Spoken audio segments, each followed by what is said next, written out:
ये चक्र तीर्थ जो है सतयुग का है। सतयुगे नैमिषारण्य त्रेतायाम च पुष्करे द्वापरे कुरुक्षेत्र कलह गंगा प्रवर्तते। 4 युग हैं, 4 युगों के एक एक तीर्थ। तो हमारा तीर्थ जो है चक्र तीर्थ नाम से विख्यात है, जल सरोवर, ये ब्रह्मा जी का ब्रह्म मनोमय चक्र है। वो सुदर्शन चक्र नहीं है विष्णु वाला। और जिस समय भगवान विष्णु 12 रूप धर करके पृथ्वी को जल के ऊपर स्थापित किया है, स्थापित करने के बाद में भगवान ब्रह्मा से कहा कि अब आप अपनी ब्रह्मांडी सृष्टि उत्पन्न करें। तो भगवान ब्रह्मा ने नारद, दक्ष और राजा मनु, रानी शतरूपा आदि को उत्पन्न किया।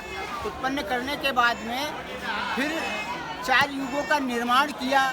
निर्माण करने के बाद में उस समय के ऋषि मुनि देवता जो थे, उन्होंने ब्रह्मा जी से पूछा कि पितामह, आप सृष्टि की रचना करने जा रहे हैं और ये जो 4 युग बनाए हैं इसमें जीव क्या क्या करेगा। तो सतयुग, त्रेता, द्वापर को तो अच्छा बता दिया पितामह ने, और कहा जब कलयुग आगे आएगा तो अनाचार पापाचार अधिक बढ़ जाएगा। तो ऋषि मुनि देवताओं ने कहा कि पितामह ऐसा करें कि आगे कलयुग जब आएगा तो इसके लिए हमको हमारा भी कोई स्थान नियुक्त कर दें जहां हम लोग बैठ करके तपस्या करेंगे। उसी समय उनके मन से एक चक्र उत्पन्न हुआ ब्रह्मा के हृदय से। कहा इसके पीछे पीछे जाओ आप सभी लोग, और जहाँ पर ये आपको एक अच्छी जगह बताएंगे जहाँ आप लोग अपना स्थान बना लेना। स्थान बना करके वहाँ अपने जब आगे कलयुग आए तो निवास करना। ये आपकी चक्रतीर्थ, और वो चक्रतीर्थ इसमें 6.5 पाताल का भेदन किया। 6.5 पाताल नीचे गया है। 7 पाताल होते हैं ना, हाँ। तो 7 पाताल में उसने 6.5 पाताल का भेदन कर दिया। और जब वो नीचे जा रहा था तो ऋषि मुनि देवताओं ने द्रव्य दृष्टि से देखा कि आखिर ये जा कहाँ रहा है। तो उन्हें महसूस हुआ कि इसने जो है 6 पाताल का भेदन कर दिया है। अगर 1 पाताल का भेदन और कर दिया तो पृथ्वी पुनः फिर रसातल को चली जाएगी, क्योंकि जैसे नाव में अगर छिद्र हो गया तो नाव में जल भरते भरते वो नीचे बैठ जाएगी। तो ऋषि मुनियों ने हाहाकार मचाया और पितामह का आवाहन किया ब्रह्मा का, और कहा कि ऐसा है, इसको रोको, नहीं तो जो सृष्टि रचने जा रहे हो उसमें व्यवधान उत्पन्न हो जाएगा। तो ब्रह्मा ने कहा उसकी शक्ति को हम नहीं छीन कर सकते हैं, हमारे अंदर क्षमता नहीं है। शक्ति के मालिक जगदम्बा हैं, आप देवी का आवाहन करें, माता जगदम्बा ही आकर के इसकी शक्ति को छीन कर सकते हैं। तो माता जगदम्बा का आवाहन किया देवताओं ने और कहा माता इसको रोको। तब तक उसने 6.5 पाताल का भेदन किया, और 6.5 पाताल के ऊपर रुका। रुकने के बाद में इसमें निरंतर जल निकल करके गोमती जाया करता है। ये महात्मा और ये चीज़ें जो हैं हमारी पुराणे बता रही हैं। अब हमारे तो माता पिता पुराण हैं, तो जो पुराणे कह रही हैं वही हम भी मानेंगे। और ये जो व्यास जी का स्थान है, इन्होंने ज्ञान गुफा गणेश जी के माध्यम से जो है पुराणे लिखी, शास्त्र लिखे, और यहाँ ऋषि मुनियों का समूह था। तो कहा कि अब जैसे कोई उपन्यास लिखा जाए और वो पब्लिक में उसका प्रचार प्रसार न हो तो उपन्यास बेकार हो गया। तो उन्होंने कहा कि ऐसा है, ये जो पुराणे हमने लिखी हैं, जो ग्रंथ हमने लिखे हैं, ये नैमिषारण्य में चलें, वहाँ ऋषियों का समूह है, उनको दे दें, चल करके पढ़ा दें, तो अपने क्षेत्र में जा कर के इनका प्रचार प्रसार करेंगे। इसके बाद में हनुमानगढ़ी जो है, ये लिखा पढ़ी में 3 गढ़ी हैं, प्रयागराज में लेटे हुए, अयोध्या में बैठे हुए, नैमिषारण्य में खड़े। निंदा में खड़े हैं जी। ये 3 गढ़ी प्रमाणित हैं, और यहाँ पर अहिरावण को मार करके यहाँ नैमिषारण्य में क्षण मात्र के लिए हनुमान जी रुके हैं।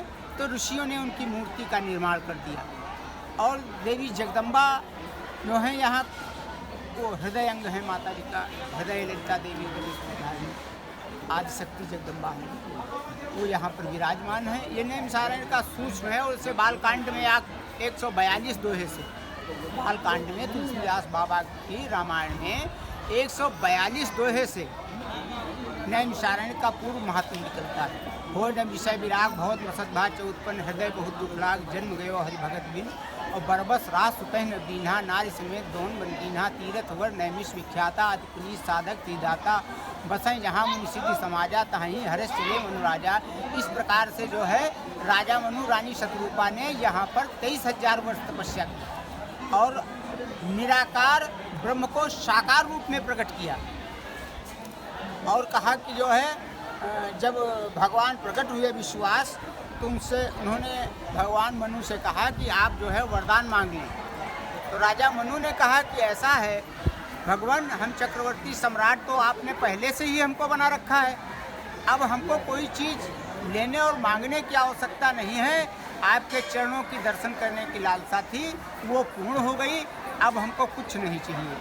तो भगवान ने कहा नहीं, हम जहाँ अपने भक्त के पास जाते हैं तो उसको कुछ न कुछ देते हैं, आप वरदान मांग लीजिए। तो राजा मनु ने बड़ी होशियारी से वरदान मांग लिया। दान शिरोमणि कृपानिधि नाथ कहाँ सद्भाव चाहूँ तुम ही समान सुख, कहा तुम्हारे समान पुत्र चाहिए। तो राजा भगवान ने सोचा कि हमारे समान पुत्र संसार में तो है नहीं, लेकिन वरदान तो देना ही पड़ेगा। तो उन्होंने ओम अस्त कह दिया और कहा कि जब आप दशरथ राजा होंगे अयोध्या में और माता शत्रुपा कौशल्या होंगी तो हम 4 रूप से अवतार लेंगे। ये राम के अवतार की कारण भूमि नैमिष ही है। राम के अवतार के कारण ही नैमिष है। यहीं पर वरदान मिला था राजा मनु रानी शत्रुपा को। फिर ये त्रेता युग में जो है राजा दशरथ हुए और शत्रुपा माता जो है वो कौशल्या हुई, और फिर राम के साथ में 4 पुत्रों ने अवतार लिया उनके यहाँ। इसके बाद में जो है वरदान देकर के भगवान विश्वास चले गए और राजा मनु रानी शत्रुपा के 2000 वर्ष कम रह गए थे, क्योंकि 1 लाख वर्ष की आयु होती थी। तो इन्होंने अमरावती में राजा इंद्र के यहाँ निवास किया और उसके बाद में दूसरे जन्म में इनका राजा दशरथ के रूप में जन्म। ये जय श्री राम, जय नैमिष धाम, नमो नारायण, हर हर महादेव।